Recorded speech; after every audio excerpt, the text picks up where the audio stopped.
Okay, so picture this. Okay. You're suddenly, like, dropped into a world straight out of a fantasy novel. Right. We're not talking about being reborn as some, like, chosen hero. Yeah. No, I mean, Right.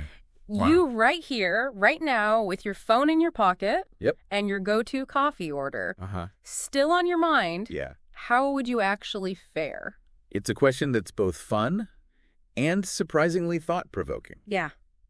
And that's exactly what today's deep dive is exploring. We're cracking open this D&D supplement called the Outlander, Okay. which is all about Right. bringing someone just like you Yeah. into a classic D&D world. I like it. Think of it as a crash course Okay. in what if you or the protagonist in a fantasy epic game, Right. but instead of a magical sword, Yeah. you started with, well, your everyday life. What I find fascinating about this supplement is it's not about becoming some overpowered hero. Right. You know, Right. it's about navigating culture shock. Yeah. Figuring out how your modern skills could be assets. Yeah. Or maybe liabilities. Right. And ultimately, how you'd leave your mark on a world Yeah. very different from our own. It's like that fish out of water story, but with actual dragons and dungeons. Sounds good. So where do we even begin with building our very own Outlander? Well, it starts with looking in the mirror, Okay. so to speak. Okay. The Outlander actually gives you two paths for character creation. Okay. You could go the traditional D&D route, Mm-hmm. but there's this other system, and get this, it has you rate your own abilities. Okay. Strength, intelligence, Mm. charisma, Right. the whole shebang. Oh, hold on. So I'm literally grading myself. Yeah. Like, am I an 8 out of 10 for wisdom? Maybe on a good day. Precisely. Okay. And here's the kicker. Okay. There's this thing called the honesty bonus. Okay. If your group thinks you're being legit about your self-assessment, Yeah. you get a bonus skill. Wow. It's like the game rewards you for knowing yourself. Okay, that's pretty clever. Yeah. It's not every day a game encourages a little self-reflection. Right. So let's say I figured out how strong or clever I am. What's next on this wild ride of self-discovery? This is where it gets really personal. Okay. Forget those generic backstories. Yeah. You get to choose 3 backgrounds to craft a character that's uniquely you. 3 backgrounds. 3. Now you've got my attention. Tell me more. What? What kind of backgrounds are we talking about here? First up, your cultural background. Okay. Where you're from, the kind of society that shaped your worldview. Okay. All of that comes into play. Mm-hmm. I'm talking options like the hood, privilege, military, or tribal. Wow. There's even vagabond if you've always felt like a wanderer at heart. Wow, that's way more nuanced than just saying, like, I'm from Canada. Right. It's about the environment that made you you. Exactly. Okay, what about the second background? That would be your occupational background, as in your actual job. Oh, wow. This is where things get super relatable. Okay. Because you could be anything from a software engineer to a nurse, a teacher, you name it. Hold on a minute. So Yep. you're telling me my real-life skills could be useful Yes. in a world with, like, fire-breathing dragons and stuff? Absolutely. Yuli. Yes, and to round it all out, Okay. you pick a hobby background. A hobby background. Because we're all multifaceted people. Right. Are you a gamer, a LARPer, a culinary enthusiast? Right. This part injects even more personality into your Outlander. This is amazing. Right, yeah. It's like taking a snapshot of your life Uh-huh. and dropping it right into a D&D world. Exactly. I can already imagine the chaos of trying to explain social media to a group of orcs. Yeah, exactly. Oh, my. We've only just scratched the surface. Oh, okay. You'll also get to explore the Outlander class, Okay. which is specifically designed for, well, Outlanders like you. A class just for us modern folk. I know, right? Now, that's what I call service. Tell me everything. Now it's only 5 levels. Okay. Because the idea is that as you journey through this fantastical world, you will eventually multi-class into something that reflects how you've adapted. Right. Those first 5 levels, packed with flavor. So what's in a modern hero's toolkit anyway? Do we get to start blasting fireballs right out the gate? Not exactly fireballs. Okay. But instead of innate magical abilities, you get skills like modern knowledge, Okay. adaptability, Uh-huh. and my personal favorite, unconventional solution. Okay. These skills let you leverage your modern thinking Okay. to navigate situations that would make a seasoned knight scratch their head. Okay, so it's less about raw magical power and more about using your wits. Yes. And what you know about the real world to survive. Yes, Right? yes. That's actually way cooler. It is. Yeah. It's about resourcefulness and ingenuity. Okay. And as you delve deeper into this new world, you'll face choices that will truly define your Outlander's path. We're talking about choices like whether to embrace magical powers or double down on being the ultimate pragmatist in a world of marvels. Ooh, the age-old struggle, magic or pragmatism. Right. This sounds juicy. Spill the tea. What are the options here? The Outlander has these things called transformative feats. Okay.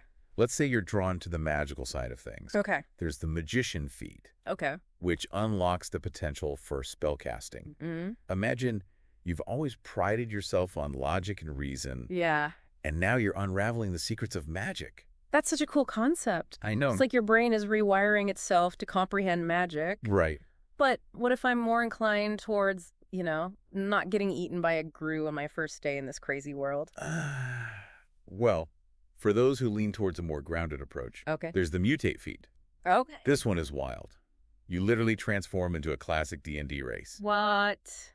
Ever secretly wished you were an elf? No. Now's your chance. Whoa, hold up. It's true. Becoming an elf. Yes. Now that's a plot twist. You could. Okay. I'm definitely sensing a theme here. Yeah. This supplement is all about embracing the what if of it all. Absolutely. But let's be real for a second. I'm not exactly Bear Grylls here. Right. I'm pretty sure I'd be freaking out over the lack of indoor plumbing, Sure. let alone fighting off goblins. Yeah. Does the Outlander address that whole regular person thrown into extraordinary circumstances thing? It absolutely does. Okay. And with a touch of humor, I might add. Okay. There's this brilliant little system for weaknesses that adds a layer of, realism to your character. Let's just say they get that a lifetime subscription to streaming services doesn't exactly prepare you for a world of magic. Right. So how does it work? Yeah, how did it work? Well, you actually gain bonus points for choosing these relatable human flaws. Okay. And then you can spend those points to boost other abilities Okay. or aspects of your character. Gotcha. It's all about balance. So if I choose technologically dependent as a witness, Right. and let's be real, I'd be lost without my phone for 5 minutes. Yeah. I could use those bonus points to beef up my intelligence or charisma. You got it. Okay. It's like saying, okay, I might not be able to start a fire with flint and steel, Right. but I can code my way out of a paper bag if I have to. Oh, that's good. Right. I'm already starting to see the role-playing possibilities here. Right. You could have a whole campaign built around an Outlander who's desperately trying to find a way to recharge their smartphone in a medieval village. Yes. That's comedy gold right there. That's amazing. I love it. And the list of weaknesses is surprisingly comprehensive, Okay. covering everything from chronic illness and phobia to dyslexia and even insomnia. Wow, really? It really highlights those everyday struggles that we often take for granted Right. and how they would become amplified in a world without our modern conveniences. Suddenly, my fear of spiders seems a lot more rational. When there could be a giant talking one lurking around the corner. Exactly. But okay, let's say I've embraced my flaws and maximized my potential. Okay. What about gear? Yeah. I mean, do I at least get a magical starting bonus item? Right. A compass that points to the nearest Starbucks, perhaps? Don't get ahead of yourself. Okay. The beauty of the Outlander is in its commitment to realism, Okay. even when it comes to equipment. Okay. You get to choose gear based on what you, in all your modern-day glory, would realistically have on you. Okay. No magical hand-me-downs here. Oh, man. So my hopes of starting with a +1 flaming longsword are out the window. Yeah, pretty much back to the drawing board, I guess. Yeah. Okay. You'll be surprised at what might come in handy, though. Okay. The supplement uses a ranking system from 1 to 5, with 5 being the most useful or valuable in this fantasy setting. Okay. But here's the catch. What's the catch? You have a limited number of rank points to spend. Ooh, so it's a strategic decision. A smartphone might be a staple in my world, Yeah. but it's probably not going to be much use against a horde of goblins. Right. Or is it? Exactly. Yeah. A smartphone, for instance, would be a rank 1 item. Okay. More of a curiosity than a lifesaver. Although I could see myself trying to barter it off Right. to a clueless merchant for a hot meal and a place to sleep. Totally. Hey, this magical rectangle can show you moving pictures of cats. I love it. I love it. Right. Now you're thinking like an Outlander. There you go. But if you're looking for something a bit more practical, Okay. a multi-tool would be a solid rank 3 choice. Okay. Imagine being the only one in a medieval village who can fix a broken wheel. Oh, right. Or perform a makeshift surgery with your trusty Swiss Army knife. Talk about making yourself indispensable. Right. Suddenly, that multi-tool is looking less like an impulse buy and more like a survival essential. It's true. But what about going full action hero? Okay. If I want to roll up with the big guns, so to speak. Well, if you're absolutely determined to channel your inner John Wick, Yeah. you could opt for a high-powered rifle with a scope. Okay. That would be a rank 5 item, though. Okay. So it would eat up most of your rank points. And something tells me finding more ammo for a 21st century rifle isn't going to be easy. Right. Good luck with that. In a world where they still fight with swords and bows. Exactly. I guess that's the trade-off, though. Right. Do you want to be a one-person army for a hot minute? Yeah. Or do you want to prioritize sustainable skills and gear that will actually be useful in the long run?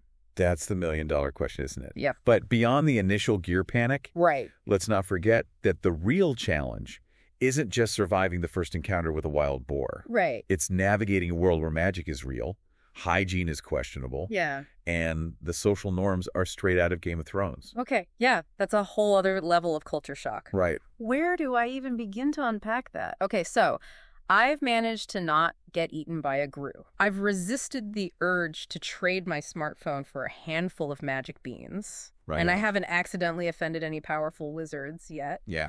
But let's talk about the long game here. Okay. What's it actually like to navigate a world where magic is as commonplace as Wi-Fi is for us? That's where the Outlander truly shines. Okay. It's not just about those initial fish out of water moments. Right. It's about grappling with the reality that you now live in a world Right.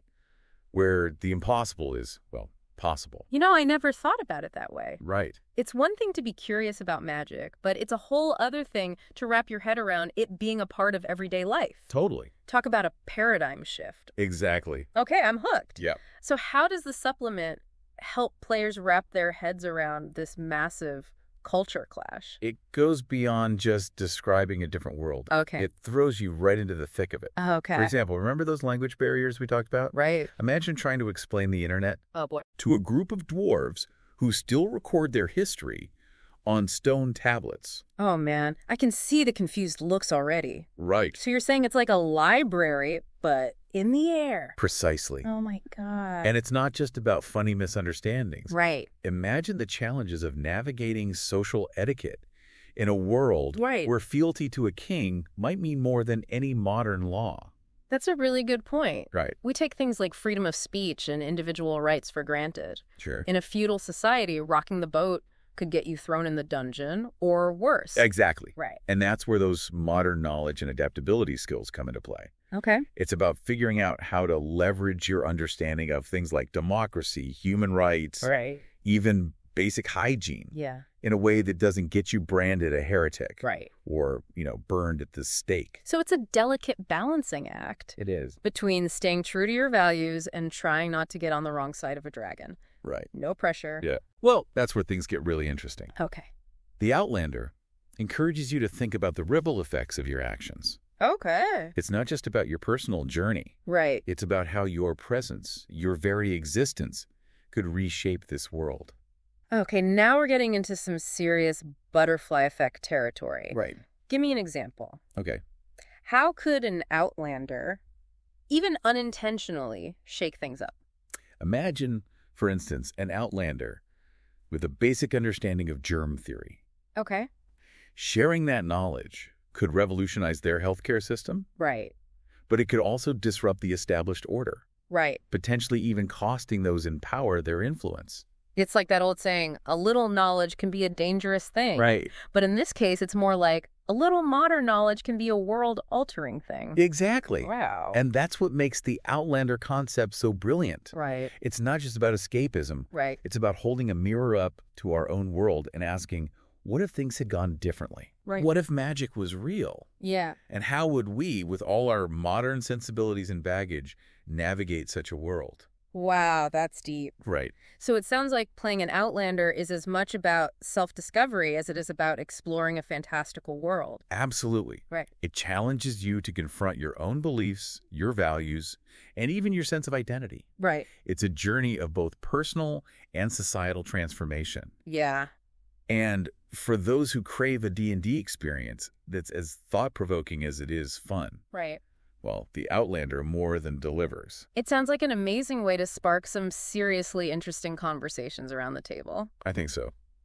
Well, we've covered a lot of ground in this deep dive, from character creation to navigating culture clash. We have. And even the potential for an Outlander to change the course of history. It's true. If you're looking for a fresh and engaging way to experience D&D, the Outlander is definitely worth checking out. Absolutely. And who knows, it might even make you look at your own world a little differently. There you go. Until next time, keep exploring.